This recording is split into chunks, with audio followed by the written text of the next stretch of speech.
Bismillah Rahman Rahim. Assalamu alaikum to all my friends. How are you all?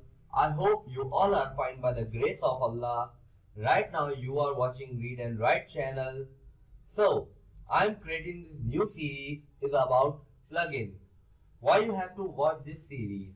The advantage of watching this series is that you will get aware of which plugin you have to use in your WordPress site. Suppose you are creating your WordPress site and you have to add text animation. So what will you do? You will go to the Google and search text animation plugin and 100 of plugin appears on your screen. How will you choose this and that plugin is better and compatible for your WordPress site?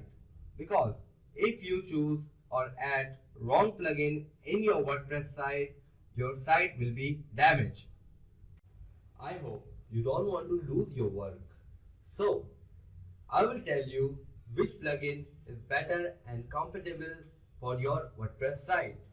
I will also tell you advantages and disadvantages and also show you demos of free and paid plugin, how to use it. And I will also give you free and paid plugin which I use in my videos in the description box. So you can download it and you can use it. In this series, I will cover all free and paid plugins which is better and compatible for your site. So if you like this video, please hit the like button, share with your friend and subscribe this channel. I will meet you in the next video. Take care and Assalamu alaikum.